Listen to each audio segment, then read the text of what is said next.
Sejam bem-vindos a mais um bate-papo BTA, aquela conversa entre os sócios do escritório, que não constitui uma orientação jurídica nem uma opinião legal. Hoje estamos aqui com a Luísa. Vamos lá, as apresentações. Ingrid, especialista em direito de família, como sempre. Eu, Dani, do direito tributário. E hoje com a Luísa Tupinambá, também do departamento de família. A Carol, lá de Brasília, do tributário, não participa hoje. E estou vestido a caráter porque vamos tratar da natureza jurídica das festas juninas. Não, nada disso. Vamos tratar de regime de bens. O que é o regime de bens, quais são as possibilidades, para que eles funcionam. Ingrid, Luísa, começa aí. Como que funciona? O que a gente tem de previsão legal em termos de regime de bens? Então, o regime de bens são um conjunto de regras, né, para, enfim, estabelecer ali, determinar realmente algumas condutas em relação às questões patrimoniais durante um casamento ou uma união estável. Então, a lei... São modelos pré-determinados pela lei. Exatamente. A gente tem alguns modelos, a lei estabelece alguns modelos com algumas regras, porque aí a pessoa escolhe, né, o casal escolhe o que ele quiser, para fazer valer ali durante o casamento ou união estável e também num eventual divórcio ou dissolução. Então, e até mesmo na sucessão. É isso que eu ia perguntar. E até na sucessão. Então, assim, o regime de bens ele vai disciplinar o modelo da instituição casamento, o patrimônio entre as partes, para regular o eventual fim dessa união e também o evento morte, como vai ficar a sucessão. Sim. E durante o casamento, faz alguma diferença? Entendeu? Eu entendi Sim. que ele é o pós. Acabou o casamento, como é que se partilha os bens? Um dos cônjuges faleceu, como é que fica a sucessão? Mas durante a vigência de um casamento, o regime de bens tem influência? Tem influência, porque tem influência em qualquer questão patrimonial, né, de qualquer um dos consortes. Então, no regime da comunhão parcial, por exemplo, da comunhão total, se alguém vai comprar um imóvel, você precisa da participação da anuência do outro. No regime da separação, você não precisa, porque tem uma independência você atua patrimonial. Sozinho. Exatamente. Entendi. Então, durante o casamento, também tem algumas coisas, alguns pontos, assim, dependendo do regime, que mudam um pouco dia a dia, mas sempre em relação à questão patrimonial. E quais são esses regimes? Então, no Código Civil a gente tem a previsão de são basicamente 4 modelos. A comunhão universal de bens, que é quando todos os bens se comunicam, adquiridos antes ou durante, depois não, né? Antes ou durante o casamento, e que era o regime mais comum no século passado, assim, no Código Civil. Porque era um automático, por assim dizer. Era o regime padrão. Era o regime padrão. E aí, atualmente, o regime padrão, se você não dispor ao contrário, é o regime da comunhão parcial de bens. Que é o mais comum. Que é o mais comum, que é o que se comunicam os bens adquiridos na constância do casamento ou da união estável. Todos esses regimes, eles valem para o casamento ou para a união estável. Sempre que a gente falar assim, cônjuge, leia também, tem isso também Então, companheiro. a união não, comunhão total, comunhão parcial. Isso. Só que na comunhão parcial, só se comunicam os bens adquiridos onerosamente. Na constância da união, né, do casamento. Ou seja, se você receber herança ou doação, que são transações não onerosas, né, esses bens não entram na comunhão. O prêmio de seguro de vida é considerado oneroso ou não oneroso? Seguro de vida? O prêmio, vamos supor que um dos cônjuges recebe de um terceiro. Um tio deixou um seguro de vida. E aí isso é oneroso ou isso é não oneroso? Ele não fez nenhum desembolso para adquirir aquele patrimônio. Olha, eu acho que tem caráter gratuito. E ganhar na loteria? Não tem caráter gratuito. Não, porque você comprou o bilhete. Comunica. Entendi. Loteria, prêmios de loteria. Agora, seguro de vida, realmente, assim, eu nunca parei para pensar. Mas... Eu acho que, no fim das contas, até entraria, tá? Numa partilha. Porque, bom, é muito específico. Eu só perguntei que me veio a cabeça desse... Agora eu também fiquei pensando, porque eu nunca tinha parado para pensar sobre isso, mas... Enfim, então, herança, doação... Comunhão total, comunhão parcial.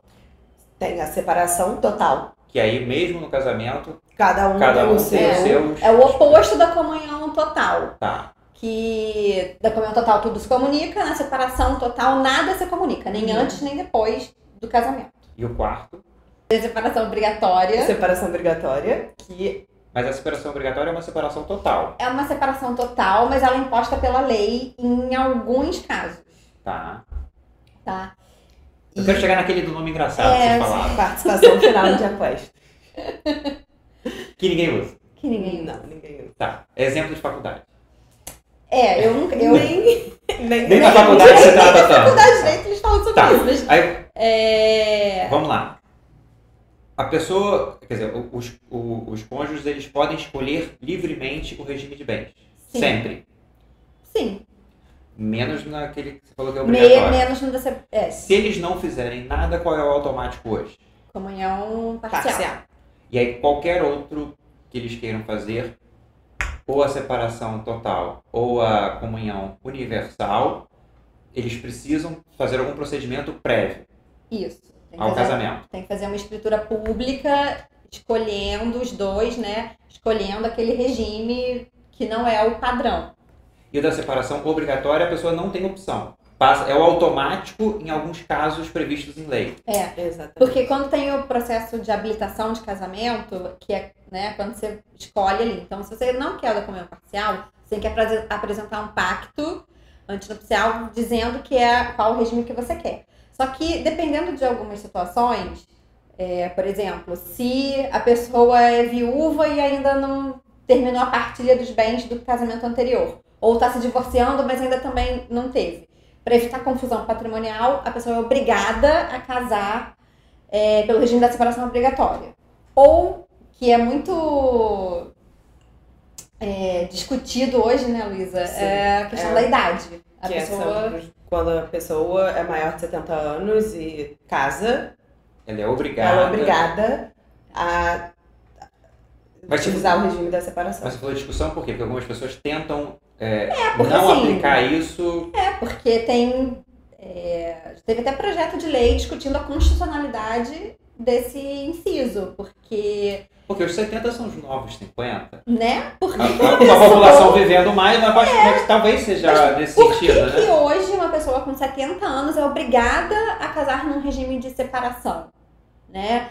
Não, até entendo que no passado seria porque para evitar que no final da vida você desviasse o Sim, patrimônio por meio de um casamento. Mas realmente 70 hoje não.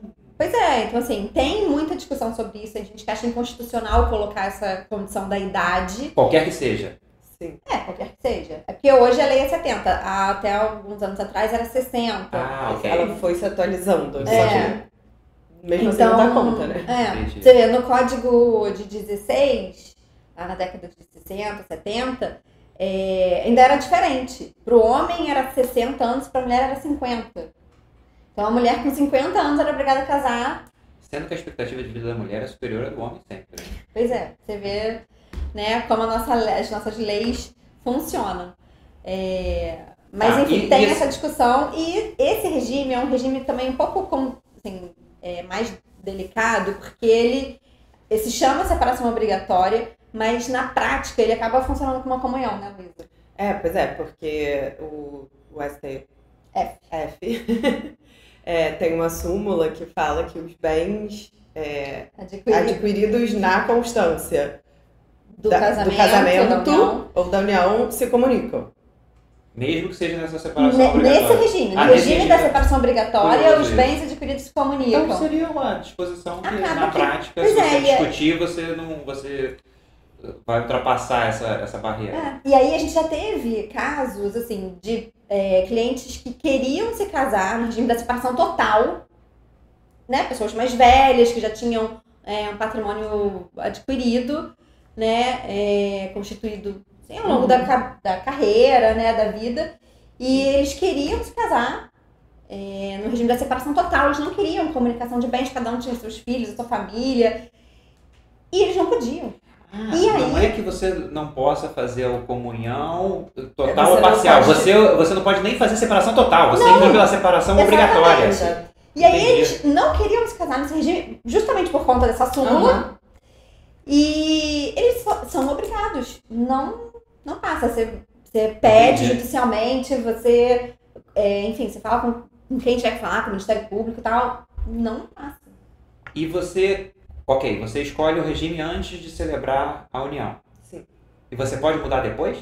Pode, mas... Livremente? Não, você tem que entrar com uma ação de alteração de regime. Você tem que ter um processo judicial e tem que justificar. Porque, sim, você tem que ter, como qualquer ação judicial, tem que ter uma você causa. tem que ter uma causa, porque assim, a intenção é evitar que haja fraude contra terceiros, Entendi. porque... o casal começou a vivenciar uma situação, aí resolve mudar o regime para esconder o patrimônio. Quando existe alguma comunhão, seja qual for, total ou parcial, as dívidas também se comunicam. Então, isso é importante. Não é dizer que é patrimônio somente positivo. Exatamente. O patrimônio negativo também entra no regime. Exatamente. Fala regime de bens, mas é regime patrimonial. Exatamente. Seja para o bom e para o ruim. É ônus e bônus. Então, se comunica para dividir, para partilhar patrimônio negativo e patrimônio positivo. O negativo também. Então, para fazer qualquer alteração, eu preciso de uma ação judicial. Sim. E eu preciso justificar o porquê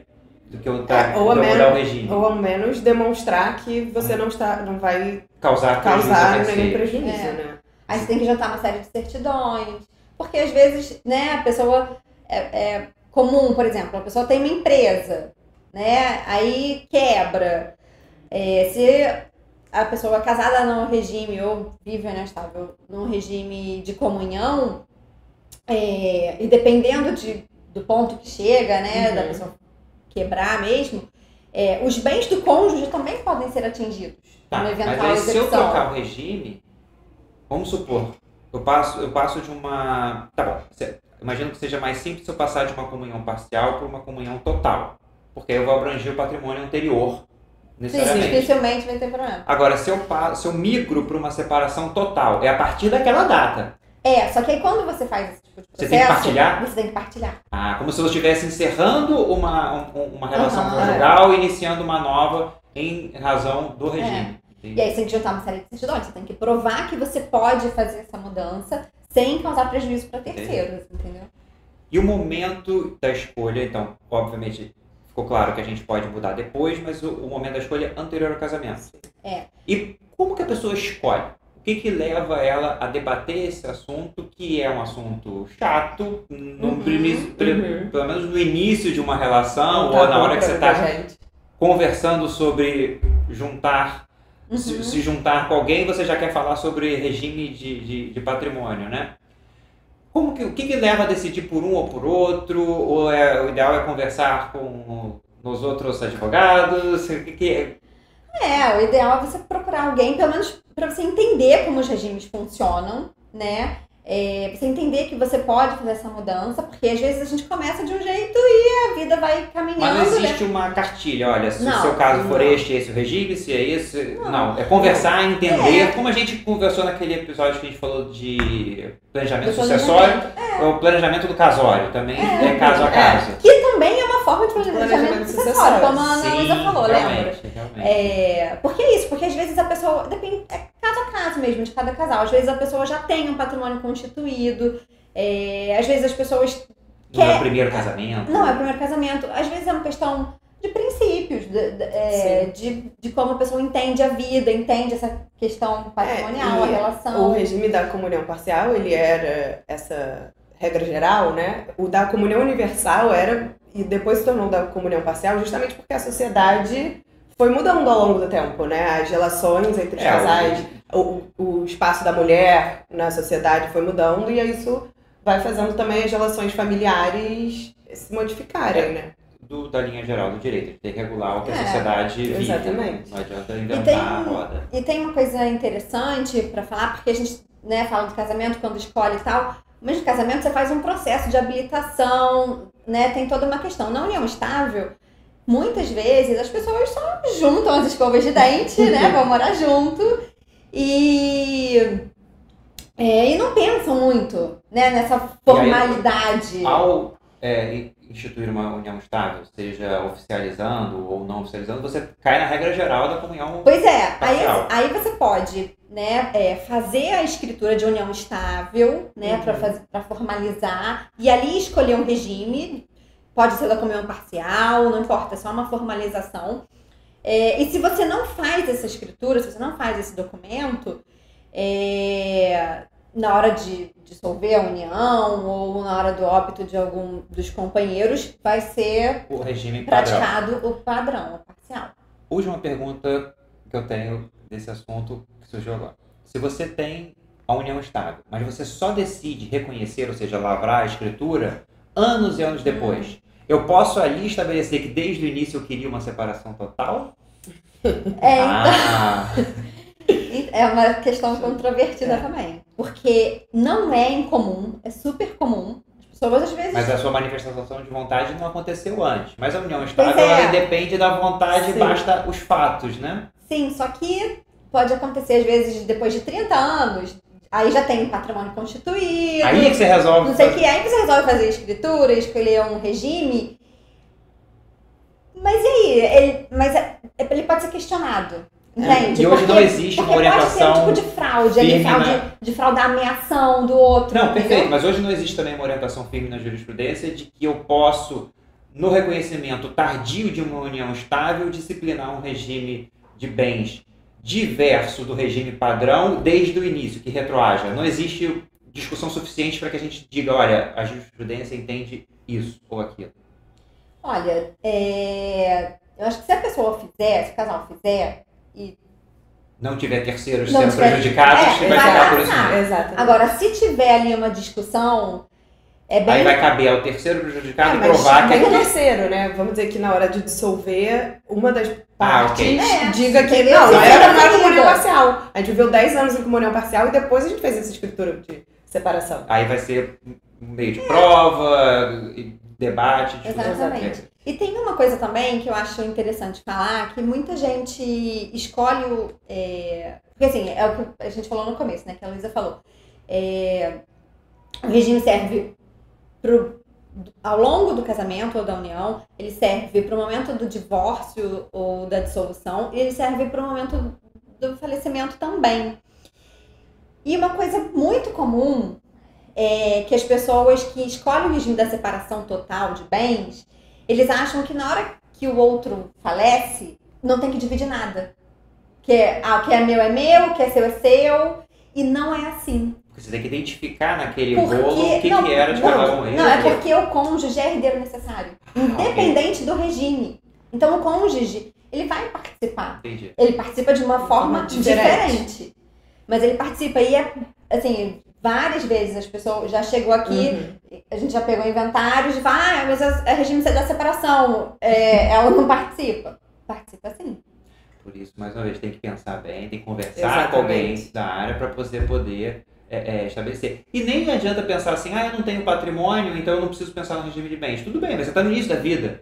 Sim. Esse é o regime que vai te afetar pelos próximos 40, 50 O anos. melhor Aí é você... pensar enquanto você não tem patrimônio, né? Ou Antes isso. de... Ou seja, é para todo mundo. Igual a gente pra falou, todo não mundo. é só para quem É. já tem patrimônio Sim. fazer essa Não. conversa e essa opção. É pra todo mundo mesmo, porque mesmo que você não escolha, a lei te impõe algum regime. Né? algum regime. Então, Se você tá numa relação, seja um casamento ou seja união estável, é pra todo mundo sim, porque se você não escolher, a lei vai impor isso Escolher pra pra você. Exatamente.